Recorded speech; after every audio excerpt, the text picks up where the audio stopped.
Bon, je vais pouvoir enfin m'exprimer sur l'épisode de la laverie. Alors qu'on soit clair dès le début, dès le départ, l'histoire Carla, Kevin, Julien, en vrai de vrai, j'en ai rien à cirer. Moi je m'en tape, je m'en fous. Ouais, c'est leurs histoires, ça me regarde pas. Mais le truc, moi à chaque fois je vous parlais de cette histoire de la laverie. La laverie, c'était ni pour dénigrer Carla, ni pour encenser Kevin, ni pour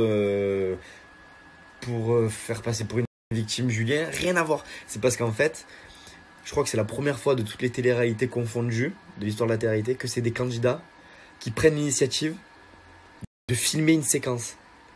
En fait, il n'y avait plus du tout de production dans la maison. Ils étaient partis, ils étaient tous à l'hôtel. C'est... En fait, c'est quand on a vu que Carla et Kevin s'étaient isolés dans la laverie.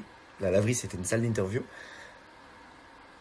En fait, on s'est dit, mais peut-être qu'ils vont nier tous les deux demain. Il faut qu'on ait une preuve.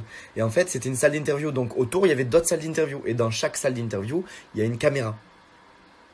Donc, on a décidé d'ouvrir la salle d'interview, de diriger la caméra de la salle d'interview vers la porte où se trouvaient Carla et Kevin et d'enregistrer. On a mis une cassette, on a tout fait comme il fallait. On a enregistré pour être sûr que le lendemain, ils puissent pas nier, qu'ils nous fassent pas passer pour des mythos. Donc c'est là. En fait, on était tellement en fou rire qu'on pleurait avec Paga et Nico. On pleurait, on se cachait comme ça. On pleurait. On aurait dit 3 fous, on était en caleçon. On marchait doucement comme ça pour pas faire de bruit, pour pas se faire griller. Moi, j'essayais d'écouter à la porte pour voir si j'entendais des trucs un peu douteux et tout. Mais histoire de fou. Pendant 45 minutes, on est resté posté de là. On attendait. Et fou rire. Et la récompense de tout ce travail, c'est que la séquence qu'on a filmée a été passée ce soir dans l'épisode. Je suis mort. Putain, mais quel souvenir. Et c'est pour ça que je vous parlais de la laverie. Parce qu'en fait, c'était un souvenir de fou. Parce qu'on était des espions. On a fait des espions, on a fait... Oh là là, c'était... On n'en a pas dormi de la nuit. Pour vous dire, ça a duré toute la nuit. On en a parlé toute la nuit. On n'a pas réussi à dormir. On en avait une épreuve le lendemain matin. On était explosés. Explosés. Putain, mais quel souvenir. Et il faut que je vous dise la vérité. Il faut que je vous dise la vérité. Écoutez. À un moment, donc moi, j'écoutais à la porte. Et là, la porte s'ouvre. Et en fait, j'ai reculé dans une autre salle d'interview. Et je suis parti dans la salle de bain. Et je me suis dit, s'ils m'ont entendu, ils vont vouloir fouiller la salle de bain. En fait, c'était une douche à l'italienne. Et je me suis dit, et s'ils fouillent, ils vont pas regarder en l'air. Et c'était une douche à l'italienne avec le mur qui allait pas jusqu'au plafond. Je suis monté sur le mur de la douche à l'italienne. Et je suis resté posté comme ça, au-dessus. Au-dessus en l'air. Je me suis dit, au moins si Kevin ou Carla rentrent, eh bien, ils me verront pas. Et Carla est rentrée dans la salle de bain et elle se regardait dans le miroir et j'étais juste au-dessus d'elle.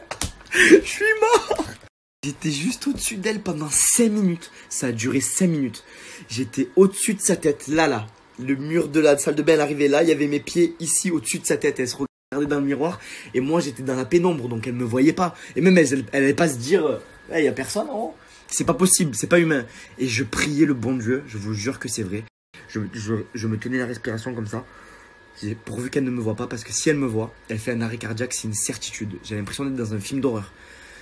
Et je disais, faut pas qu'elle allume la lumière, faut pas qu'elle allume la lumière. Et à un moment donné, sur la tête de ma mère, elle meurt d'un AVC cette nuit, si c'est pas vrai. Elle a appuyé sur l'interrupteur. Vous pourrez lui demander. Elle a appuyé sur l'interrupteur, ça n'a pas marché. Ça n'a pas marché, la lumière ne s'est pas allumée et elle est sortie. Vous voyez comme je transpirais. Oh là là là là là là. Je me disais, mais t'imagines là, elle se regarde, t'imagines genre, elle pète, imagine elle pète. Mais j'explose de rire, mais elle meurt de peur, c'est obligé. Donc moi j'étais caché dans une salle d'interview et il y avait Paga et Nico dans l'autre salle. Et je pensais à eux, je disais putain, eux j'espère qu'ils sont pas fait cramer, Et vu qu'ils avaient vu Carla rentrer dans la salle où j'étais, ils devaient flipper. Et moi j'attendais, d'un coup ils sont arrivés en courant. Benji. Je suis sorti de la salle de bain, ils ont eu peur, ils ont sauté, ils ont dit oh putain. Je leur ai expliqué, ils en revenaient pas. Histoire de fou, cette histoire de la laverie. C'est pour ça qu'à chaque fois, comme dans les questions-réponses, mon meilleur souvenir nana, c'est la laverie parce que c'était un truc de fou. Moi, l'histoire Carla, Kevin, Julien, on s'en bat les couilles en vrai. Mais c'est tout le contexte. Oh, on aurait dit 3 enfants. C'était un truc de ouf.